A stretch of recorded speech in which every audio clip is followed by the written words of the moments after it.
अमित कुमार आप सभी का स्वागत करता हूं मान नेट जेआरएफ चैनल पे। साथियों, गुड न्यूज है, एक और सेंट्रल यूनिवर्सिटी से यहाँ पर पीएचडी एडमिशन नोटिफिकेशन निकल के आ चुकी है, जहाँ पे लास्ट डेट ऑनलाइन आवेदन की 12/4/2026 है। 12 अप्रैल तक आवेदन कर सकेंगे और यह सेंट्रल यूनिवर्सिटी है, लेकिन यहाँ पर आप बिना नेट के आप आवेदन कर पाएंगे, यानी कि केवल पीजी पास है तब भी आप अप्लाई कर पाएंगे। तो ऐसा मौका आपको सेंट्रल यूनिवर्सिटी में साथियों नहीं मिलता है और यहाँ पर ये मौका आपको मिल रहा है, तो ये आपको इस मौके को आपको पकड़ना है। यहाँ पर सीटों की संख्या भी जो है 884 सीटें हैं, तो अच्छी खासी सीटों की संख्या है और यह एक सेंट्रल यूनिवर्सिटी है, तो यहाँ पर आपको कोई ना कोई फेलोशिप जरूर मिलेगी। 9 नेट 8000 प्रतिमाह फेलोशिप आपको, इतना तो एकदम तय है। इसके अलावा भी अलग अलग यूनिवर्सिटी और डिपार्टमेंट में बहुत सारी फेलोशिप रहती है, लेकिन अगर यहाँ पर आपका एडमिशन हो जाता है तो यह सेंट्रल यूनिवर्सिटी है, यहाँ पर 8000 प्रतिमाह आपको फेलोशिप जरूर मिलेगा। दूसरी चीज, ये सेंट्रल यूनिवर्सिटी है तो यहाँ पर आपको रिजर्वेशन का भी पूरा लाभ मिलेगा, चाहे आप किसी भी स्टेट के रहने वाले क्यों ना हो। तो एक एक करके हम सारा डिटेल देखेंगे। वीडियो में आगे बढ़ने से पहले आप लोगों को जरूरी सूचना देना चाहूंगा कि अगर आप पीएचडी में एडमिशन लेने के लिए गंभीर है तो एडमिशन आपको तभी मिलेगा जब आप एक स्ट्रॉन्ग और यूनिक टॉपिक चूज करेंगे, उसके ऊपर एक प्रॉपर रिसर्च प्रपोजल प्रिपेयर करेंगे और उसी के अकॉर्डिंग इंटरव्यू प्रिपरेशन पे समय देंगे। साथियों, मैंने बहुत सारे नेट जेआरएफ छात्रों को देखा है जिनकी जेआरएफ की फेलोशिप की वैलिडिटी देखते देखते 3 साल बीत गया और उनको कहीं भी एडमिशन नहीं मिल पाया। तो इसके पीछे जो मुख्य वजह होती है कि ना तो टॉपिक, ना ही रिसर्च प्रपोजल और ना ही इंटरव्यू प्रिपरेशन पे पर्याप्त समय देते हैं। वहीं दूसरी तरफ मैंने बहुत सारे केवल पीजी पास छात्रों को देखा है जिन्होंने टॉपिक, रिसर्च प्रपोजल और इंटरव्यू प्रिपरेशन पे अच्छे से वर्क किया। आज उनका एडमिशन सेंट्रल यूनिवर्सिटी और अच्छे रिसर्च इंस्टीट्यूट में हो गया और आज वो पीएचडी कर रहे हैं। तो साथियों, अगर आपको टॉपिक चूज करने में कंफ्यूजन हो रहा है, प्रॉब्लम हो रहा है कि कैसे टॉपिक चूज करें, रिसर्च प्रपोजल कैसे बनाएं, उसमें क्या क्या मेन पॉइंट होगा, उसको किस ऑर्डर में रखें और साथ ही साथ आपके रिसर्च प्रपोजल से इंटरव्यू में क्या सवाल पूछे जाएंगे, उसका जवाब आपको कैसे देना है, तो इन सभी चीजों में आपको हमारी तरफ से हेल्प मिल जाएगा। स्क्रीन पर हमारा व्हाट्सएप नंबर शो हो रहा है, आप चाहे तो व्हाट्सएप मैसेज या कॉल कर सकते हैं। अब यहाँ पर हम एक एक करके सारा डिटेल देख लेते हैं।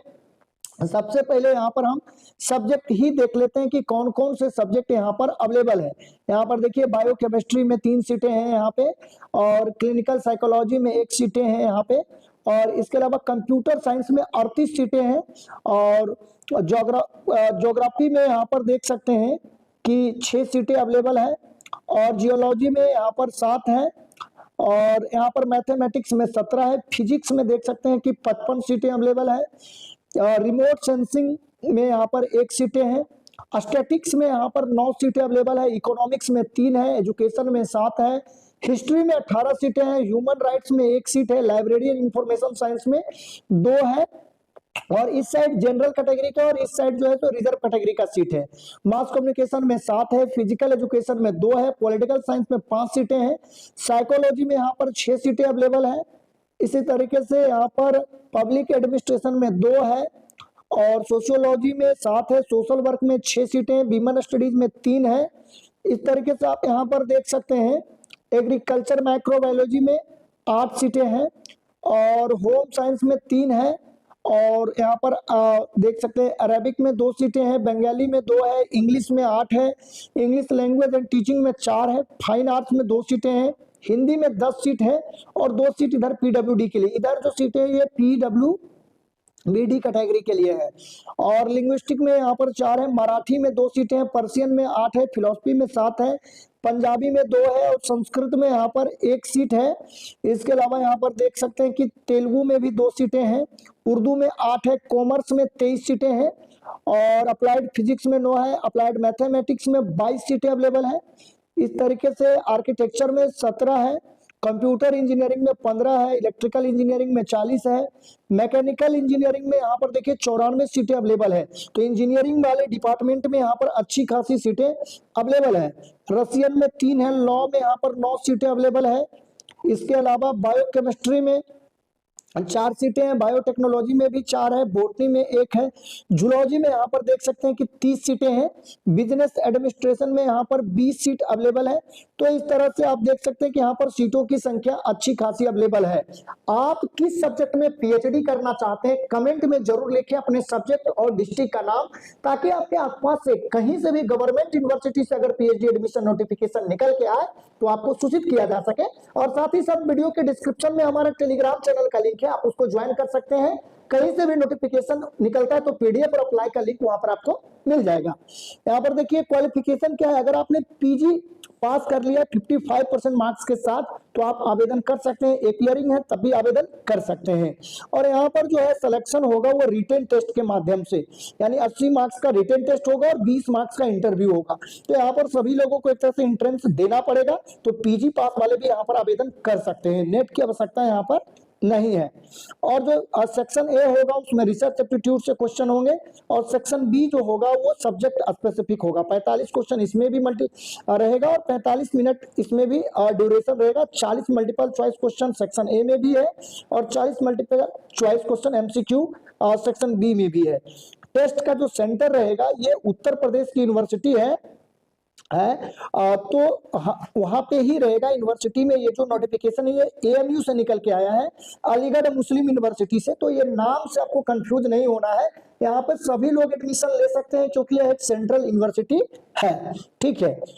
तो यहाँ पर देख सकते हैं कि सभी लोगों को यहाँ पर एक तरह से only those candidate who qualify for fellowship in UGC NET and similar national level test with a score more than and equal to qualifying marks of general category valid at the time of admission are exempted appearing। तो जिनके पास fellowship है सिर्फ वो लोग यहाँ पर exam से exempted है, यानी नेट वाले को देना पड़ेगा, जेआरएफ वाले को नहीं देना पड़ेगा। अगर आपके पास कोई फेलोशिप है तो एंट्रेंस नहीं देना होगा, केवल इंटरव्यू देना होगा। लेकिन अगर आपके पास पीएचडी ओनली या नेट है या केवल पीजी है तो आपको यहाँ पर एंट्रेंस देना ही होगा, ठीक है। तो यहाँ पर हमने लगभग सारा डिटेल कवर कर लिया है। और साथियों जो यहाँ पर अप्लाई करने का जो फी है वो 1000 रुपए यहाँ पर लग रहा है और लास्ट डेट यहाँ पर 12/4/2026 है आवेदन करने की। और फीस देख सकते हैं कि यहाँ पर ये सेंट्रल यूनिवर्सिटी तो कम ही है, एडमिशन के टाइम पे आपको 13,300 रुपए यहाँ पर लगेगा। ज्यादातर का फीस इतना ही है ज्यादातर सब्जेक्ट में, ठीक है। थोड़ा जो टेक्निकल सब्जेक्ट है उसमें ज्यादा है। आप लोगों का बार बार सवाल आता है कि सर यूनिवर्सिटी नेम बताइए, तो आप लोग वीडियो पूरा नहीं देखते हैं, ठीक है। ये जो यूनिवर्सिटी है वो है अलीगढ़ मुस्लिम यूनिवर्सिटी। हम सभी में यूनिवर्सिटी का नेम भी कवर करते हैं, शुरुआत में इसलिए नहीं बताते हैं कि आप लोग पूरा वीडियो नहीं देखते हैं और व्हाट्सएप नंबर पे केवल मैसेज और कॉल करना शुरू कर देते हैं छोटी छोटी चीजों के लिए कि सर सब्जेक्ट है, कौन सा सब्जेक्ट है, नहीं है। तो ये सारा कुछ हमने वीडियो में बताया है, तो इसीलिए हम लास्ट में देते हैं ताकि आप पूरा वीडियो देखें और सारी सूचना मिल जाए। और ये जो नंबर दिया गया है आपको, ये टॉपिक, रिसर्च प्रपोजल और इंटरव्यू प्रिपरेशन में हेल्प के लिए, छोटी मोटी चीजों के लिए कि लास्ट डेट क्या है, तो ये सब हम वीडियो में ही बता देते हैं। तो अब जो सबसे ज्यादा जो प्रॉब्लम आती है ना आप लोगों को, वो आती है कि सर अप्लाई करने का लिंक ढूंढने में बहुत टाइम वेस्ट हो जाता है। तो इसका लिंक जो है हमारे टेलीग्राम चैनल पे आपको मिल जाएगा और व्हाट्सएप ग्रुप में भी, और टेलीग्राम चैनल और व्हाट्सएप ग्रुप का लिंक वीडियो के डिस्क्रिप्शन में, आप उसको ज्वाइन कर सकते हैं। जैसे ही आप लिंक पर क्लिक करेंगे तो इस तरह का इंटरफेस खुल के आएगा और उसमें आपको साइन अप पे, जब 3 डॉट पे क्लिक करेंगे तो इस तरह का आएगा साइन इन और साइन अप।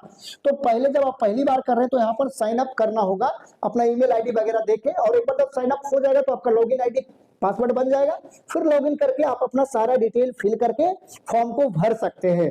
तो एक एक करके हमने सारा कुछ कवर कर लिया। अगर अब भी आपका कोई सवाल है तो आप कमेंट में लिखकर पूछ सकते हैं। और साथियों अगर आपको ये वीडियो अच्छा लगा, इंफॉर्मेटिव लगा, तो वीडियो को लाइक करिए और अपने साथियों में इसको ज्यादा से ज्यादा शेयर करिए। और अगर आप चैनल पर नए हैं तो चैनल को जरूर सब्सक्राइब कर लीजिए इसी तरह के पीएचडी एडमिशन और नोटिफिकेशन और असिस्टेंट प्रोफेसर वैकेंसी के बारे में जानकारी पाते रहने के लिए। तो साथियों आज के वीडियो में बस इतना ही। वीडियो देखने के लिए, अपना कीमती समय देने के लिए बहुत बहुत धन्यवाद।